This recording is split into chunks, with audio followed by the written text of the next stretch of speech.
make sure you're subscribed to JerCrispy.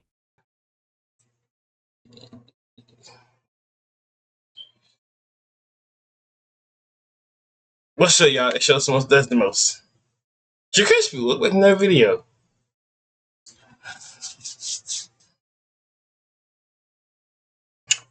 Today what we got is ranking Rocky Creed opponents from weak to small. So yeah, let's go ahead and get this stuff started. Make sure you like, comment, subscribe. Follow our social medias gonna pop up on the screen.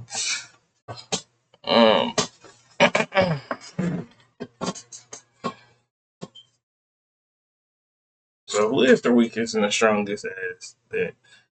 And you already know we're on the road to 500. And let's get it. Franchises boast as many iconic antagonists as the Rocky Creed series.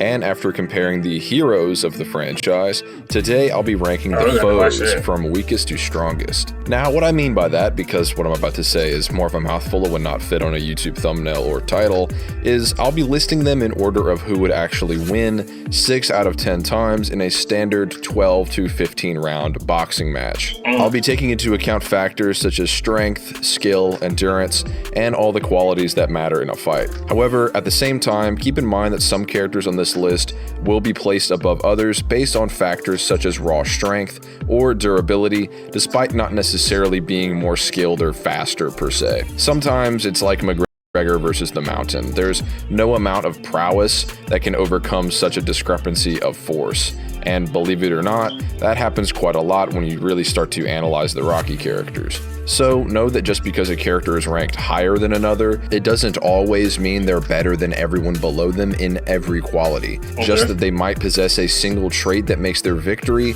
more likely than not. Also, these are pretty much going to be the most named or renowned antagonistic forces, no randoms or no names, just people that most people actually care about. So with all that said, let's begin. All right, bet. Swiffer Power Mop has hundreds of strips, scrub away sticky messes, even from grout lines.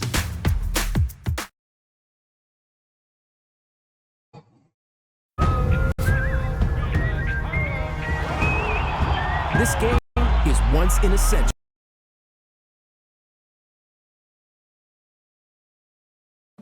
Starting with the worst of these fighters, we're conveniently looking at pretty much the worst regarded Rocky film, Tommy the Machine Gun from Rocky V. While being played by arguably the most valid real-world boxer in the Rocky series in the form of Tommy Morrison, he's not all that impressive in the scope of the Rocky universe. While sporting an impressive 23-0 professional record, with each of those via the way of knockout, and personally being trained by Balboa, Rocky noted that Gunn was not ready for the big leagues, only earning the title from Union Kane, said boxer being a champion himself, most likely just because Rocky retired and wasn't around to defend the belt. Many fight commentators and critics also berated Kane and Gunn for having a glass jaw and being a paper champion respectively, fighting pretty much just bums. Gunn's biggest defense towards any acclaim is his loss to Rocky Balboa in a street fight. While his brain damage was retconned via Rocky VI and statements made by Stallone, Balboa was still coming off of his brutal battle with Drago and had been retired for some time, and he was still able to best Gunn in a street fight. While this is different from a conventional boxing match, imagine you being a boxer and you getting your ass whooped in the streets, bro. Like, that's low key. That's sad, bro. Not gonna hold you. That's like low. That's sad. That had to be the most saddest stuff I ever saw in my life. Like, I'm not gonna hold you. If you're a whole boxer, been trained for like 5 years, and you just get beat up by somebody from the streets, oh nah, bro. Them 5 years was wasted. It still proves that Balboa could take Gunn's best assault of strikes and still outmatch him in endurance and stamina at a point when the fighter is arguably at his worst, at least physically, with a fair bit of rust on his boxing skills. So in all likelihood, he would also win in a conventional boxing match, like I said. Next up, and maybe controversially so, we have Diamond Dame Anderson from Creed 3. While being the greatest amateur boxer of all times, in his own words, mind you, Damian lacks any feats on the professional level to definitively grant him any higher of a placement in this video. He's more so a master planner and dirty fighter, which, under most contexts, would disqualify him from pretty much any match. He intentionally wounds the then heavyweight champ Felix Chavez in the shoulder during a spar, which was called out by onlookers, taking advantage of this weakness he created in their later bout, as well as abusing illegal kicks and elbows to grant him an objectively illegitimate W that somehow got past the referee and no one else in attendance. He then fights Adonis Creed. However, similarly to Tommy Gunn, he loses to this protagonist while past their prime, and in this case, Creed was actually holding back on his old friend, with Duke Jr. advising the boxer to let go of his guilt and the past and to embrace the future, where then Adonis KOs Damien within 50 seconds of the 3-minute final round when he finally stopped holding back. There's also no statements or blatant implications that Damien is holding back. He kind of just gave Adonis a black eye and said off for no reason earlier in the movie. So again, all he's done so far is cheat. We gotta give it to Donnie though. We gotta get to that nigga though. Man couldn't fight his own friend, son. You gotta get that nigga to that nigga Creed, son. That nigga did not want to fight that man. I promise you, he did not. Bro, he was like the biggest brother. He took a charge for this dude. Like, low-key took the charge for this man. And like, bro, his mama really set him up, really, to get into that fight. Because he didn't read that boy letters and stuff. His letters was not coming in jail and stuff like that. I think he had to be in that pen for at least, how long? Like, 15, 10 years or something? How many years he had to sit in there? Against the reigning champ, seemingly unconfident he could take him in an outright fair fight when not resorting to cheating, and kept up with an out-of-prime Adonis Creed until he stops holding back, where he then pretty much just flat-out loses. Damien appears to be very skilled because of the film's direction, but when his employment of said skills leans towards breaking the rules and he still loses to a mostly holding back retired champion, we can only hope Damien shows us what he's really made of in later appearances.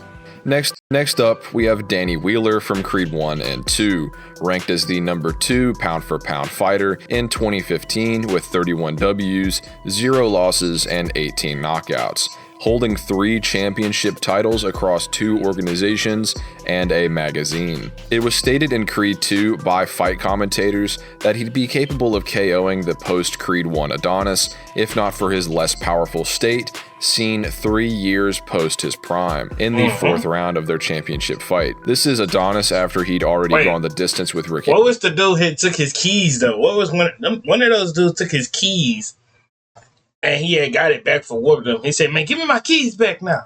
Conlon, implying Wheeler has better KO power in his prime, despite having less knockouts on his record. Strangely enough, based on statements and the dates given in the series, Wheeler's prime actually lies around 2 years prior to the events of Creed 1, so this placement may be reflective of that unseen, on-screen version more so, as obviously, when he's out of his prime, he gets KO'd by Adonis soon after the events of the first Creed. After Wheeler, we have a very debatable placement in the form of Ricky Conlon. Holding a record of 36 wins, 0 losses, 28 KOs, he would at least scale above Danny in all likelihood, as Conlon is the number 1 fighter to Wheeler's number 2 status. Though the latter may have actually won their fight and become number 1, if not for Conlon's sucker punch at the weigh-in, depending on if you believe the statement of Wheeler's KO power applies to his Creed 1 self. Now, I say Conlon's overall placement is debatable because of Adonis's potential parody to his late great father as early as the first Creed movie. Based on official descriptions of the film, Rocky recognized Apollo's strength in Adonis, with willpower being listed as a separate quality he as well saw in the younger Creed. So this is likely referring to physical strength. Rocky would obviously be intimately aware of Apollo's durability and striking power, having fought and sparred with him many times, even trained him in Rocky IV. So if this statement is true, Conlon is at least physically a match for Apollo Creed, seeing as he power punches and endures many strikes from Adonis, even by Creed 3. Conlon, however, implies that Apollo is greater than Adonis outright before their fight, with the general public's opinion of the senior Creed likely being based on his record in the first 2 super fights against Balboa, rather than wherever you might place Apollo after Rocky 3 with his Eye of the Tiger, as that was a secret undertaking, which I will address later. There is also the fact that Conlon puts up a fight against the start of Creed 3 Adonis as well, with Duke Jr. saying he was actually beating Adonis worse than in their first fight. This should likely be Adonis's peak as well, seeing as it's before his 3-year retirement and after all of his training and conditioning under Rocky in the second movie, yet Conlon can still hang in there and beat him worse than before, where he is ultimately outperformed by Adonis. This can all be very confusing for reasons that should become clear later. However, I think this is the best place to put Conlon when taking into account the most consistent amount of information we have to offer. Even if Adonis in the first Creed is as durable and hits as hard as what Rocky knows. So far, I'm messing with the list. I feel like if they would have gave Dame his own movie and more at like his own thing, then we would have understood how he got to this position, or he would have did some boxing in jail or something like that. Like if he was doing boxing in jail and all that other stuff, then he would have been cool, you know, and all that cordial and stuff like that. But to them, we don't know. Damon's in the good spot. I'm fucking with this list. About Apollo, he'd still likely be at least less skilled based on even just what Conlon says about him, with raw power not really being Apollo's biggest strength ever, not when it comes to the named contenders of the franchise. It's also possible that Conlon trained during his years in prison and could represent a different variant of the character by the time we see him in Creed 3. In the real world, Mike Tyson wasn't allowed to spar or likely hone his skills when incarcerated, but he could lift weights and bulk up, which Conlon evidently did, as he appears to now be contending with Adonis for the heavyweight title in Creed 3, as opposed to light heavyweight as he was in Creed 1. So he may have trained to become roughly as physically capable as Adonis is after all of his training. Things might be different in the Rocky universe, however, as the Rocky Legends video game depicts Clubber Lang training and fighting boxing matches in prison, so Conlon may have actually increased his skills as well during his time in the big house in tandem with weight training. For now, this is his Creed 1 placement in all likelihood. I'll mention where he might be in Creed 3 later on. Above Conlon is Mason the Line Dixon from Rocky 6 or Rocky Balboa, who in my opinion has much more concrete scaling to the legends of old than Wheeler or Conlon. Based on the simulation seen in the film, Dixon would last 13 rounds against a prime Rocky Balboa before being knocked out, with the simulation stating that Dixon would land and take many hits from Rocky along the way. Balboa's prime, based on official video games as well as implicit evidence in the films themselves, shown again in my prior videos. Wait, which game? Hey, what console that on? I think that how much you want to bet that's on the PlayStation 2? I bet it on the PlayStation Rocky 2. 4. His shorts in the simulation, however, imply it's the Rocky 2 version of the character, maybe meaning that the people within the Rocky universe think that the second movie is the character's prime. However, this is likely because of the Apollo embargo in Rocky 6, with Carl Weathers at the time suing MGM and Stallone for denying his character an appearance in the movie, which forbade any mention or visuals of Apollo in the film, meaning his shorts, which Rocky wore in 4, were likely also off the table. Either way, Dixon at least scales to the Apollo who lost to Balboa, lasting only 2 rounds fewer than Rocky 2 Apollo, which Conlon implied he would kind of lose to. Dixon's managers did say that Prime Balboa would destroy Mason, which could be them simply agreeing with the simulation's knockout in 13 outcome, or they might disagree with at what point was Rocky's prime. A fighter's manager likely isn't a valid analyst in most cases anyway. They just sort of have to line up their fights and make sure they're ready, but your mileage may vary depending on what you think they meant and if you trust them more than the computer simulation. While not exactly a good look, there is a lot of context to Old Man Rocky's competing with Dixon. For starters, Dixon didn't take his training nor the fight seriously, with his coach suggesting he respect Rocky already rounds into their fight. He also still got the victory, despite not being in top form, in contrast to Balboa weight training to the point that Stallone may have even said Rocky 6 Rocky is stronger than Rocky 4 Rocky. This likely only means he can lift more than he could in 4, which doesn't necessarily mean he can hit harder or take more punishment. Interesting still. Dixon as well has the best record shy of Apollo Creed, 33 victories, 0 losses, and 30 knockouts, an even higher ratio of victories to knockouts than Conlon, which to many might indicate a better score overall. With Balboa regarding him as a great champion, again, very impressive as he obviously knew Apollo and was a champion himself. He also eventually earned the respect of the boxing world and isn't so much seen as a paper champ, despite combating kind of pushovers until then, like Tommy Gunn. Unlike Gunn as well, despite being older, Rocky was much more conditioned in Rocky 6 than he was in 5, despite being older, as seen with his weight training, as well as Duke Sr. stating sparring or sharpening his boxing skills was pointless at this point in his career, since Balboa already knew everything there was to know, and Mason still won in not peak condition.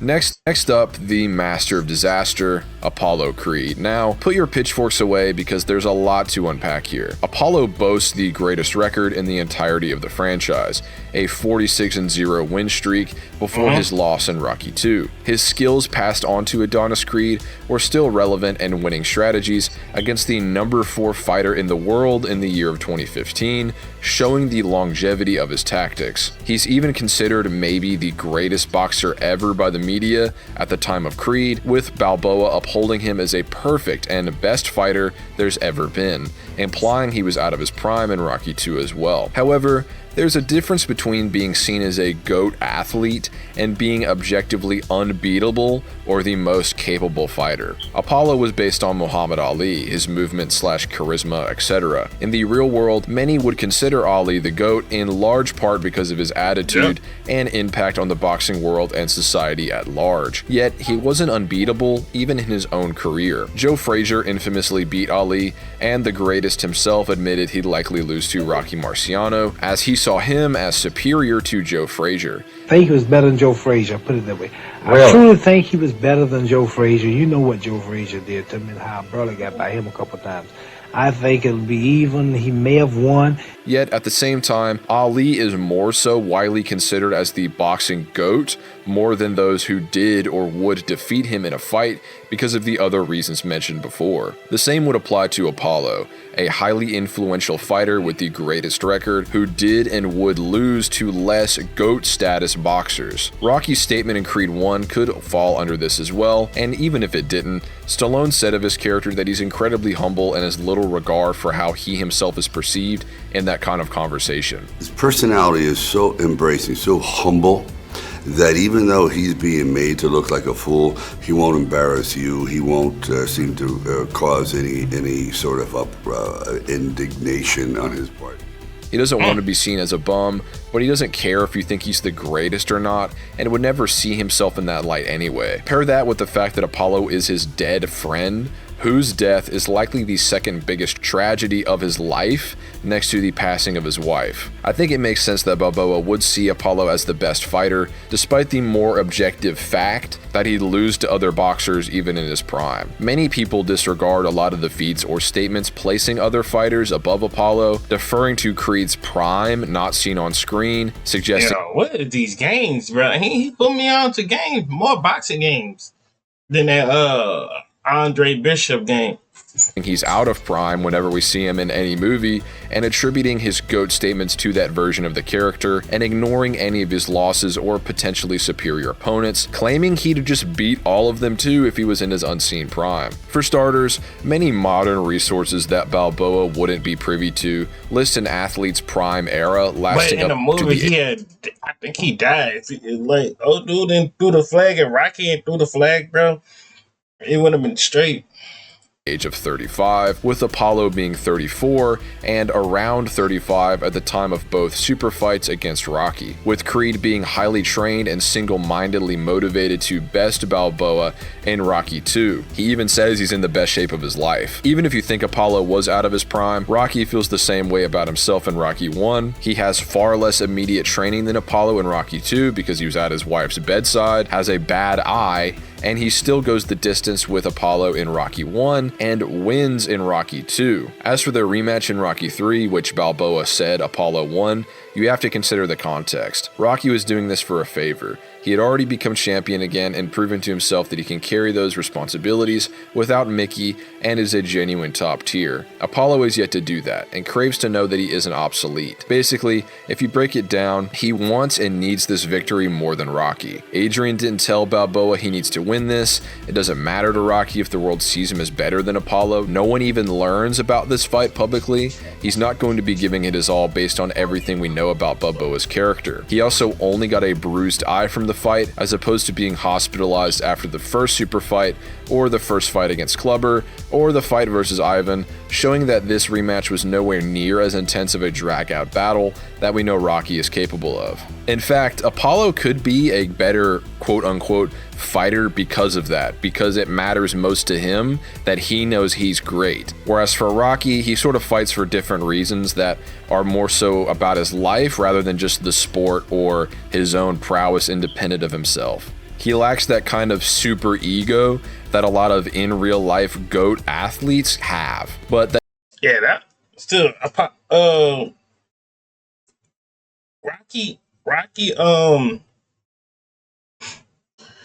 Rocky 3 was I had to say the best movie to go off of. Like watching it, bro, I started off with all Rocky. I watched Rocky with my dad, bro. My dad's a big Rocky fan. He would sit there and watch this movie over and over again and know every line to it, bro.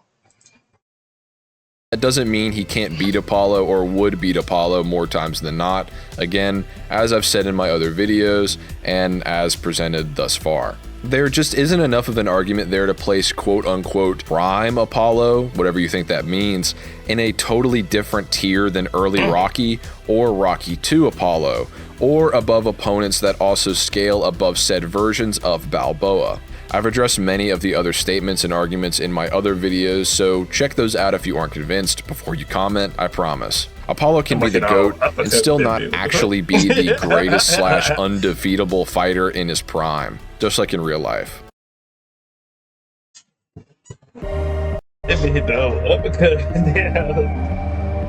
Design you feel in every.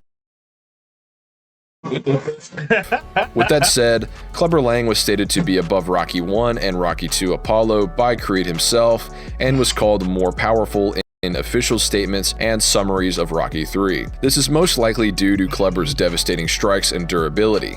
While not unskilled, he stated a near-perfect street brawler type fighter. What places him above Apollo and those below him is his insane physical prowess. In the video games, he was even capable of hanging in there for a time against Ivan Drago, bloodlusted to a level not seen in Rocky 4 before being sent into critical condition, surely taking hits and still standing based on the mandatory dialogue and nature of the sport, which is a better feat than anything anyone else in this ranking has under their belt. One could argue that those below Clubber might be able to outbox him on points, Apollo especially, and I'd agree somewhat. For me personally, however, I find it more likely that Clubber would simply be able to take everything anyone below him can offer as far as damage based on him being more powerful than Apollo, and would either KO them or come close, all based on his striking power. It all depends on if you think Rocky would go all out on Apollo in their third fight as if Adrian told him to win, and if Apollo's striking power and durability got any better than it was in Rocky 2 through training Rocky in Rocky 3 after his being retired. Otherwise, Clubber stated multiple times to be too powerful for Rocky 2 Apollo, which is the most well-conditioned version of the character we know of. Clubber has also been stated to be sort of an anti-Rocky. The man he has to fight is exactly the same mirror image of Rocky himself. I mean, he's a devastating man. A similar kind of fighter, closing the distance and applying brute force, but even stronger, with Apollo failing to deal with that in the second movie. And I think many other fighters below him would also simply be outclassed by his physical strength. It's kind of like that Conor McGregor versus Mountain example. If you think those below Clubber are more skilled than him, Clubber is simply far too powerful via somewhat scaling to Ivan Drago, who I'll explain later. Back again to a Creed-era fighter, we have Victor Drago. Again, however, this depends on where you place Adonis Creed. Like I said, and this was a sad movie. I don't know what Creed. I think it had to be Creed 2. Creed 2 or Creed 1. No, this Creed 2. This had to be Creed 2. Creed 2, bro. This had to be, yeah. Because once he had fought this dude saying, and you know the backstory of this stuff, bro, that nigga ain't never had a mom in his life or nothing like that. He only had a dad.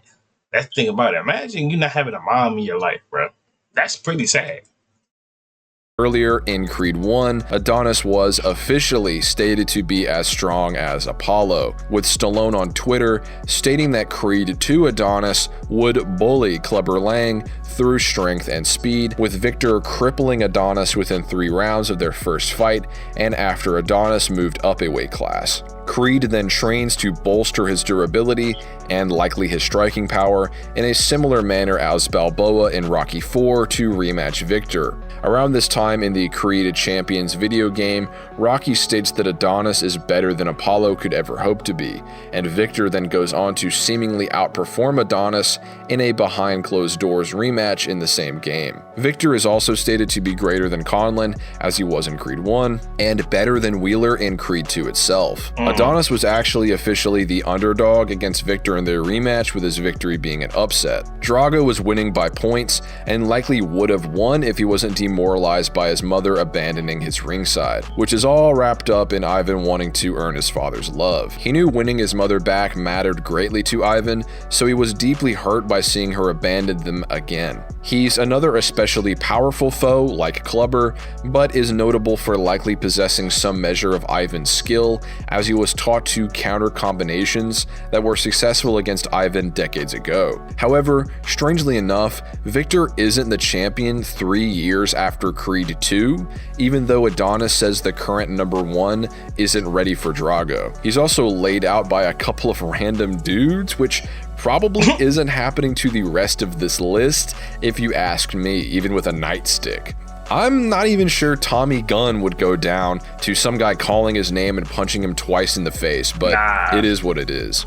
If you think Ricky Collin from Creed 3 is much better of a fighter than he was in the first movie, based on his potential training in prison, he'd be around here as he was beating up Adonis, who had just prior traded blows with Victor and technically won the fight. Albeit there's context, like I explained, but based on the movies alone, I'd probably place Victor above Collin just for his sheer power, as Adonis doesn't seem to have any broken ribs or anything like that in their rematch, as opposed to Victor breaking Creed's ribs in both of their bouts. In the Creed video game, Conlon actually beats Benjamin Raid, a boxer who had bested a post-Creed 2 and trained up Victor. So Creed 3 Conlon may actually be above the younger Drago if you take this into account. And the number 1 greatest Rocky opponent combat-wise is Ivan Drago. Ivan stated simply to be the most powerful. Okay. I could kind of agree with this now, because,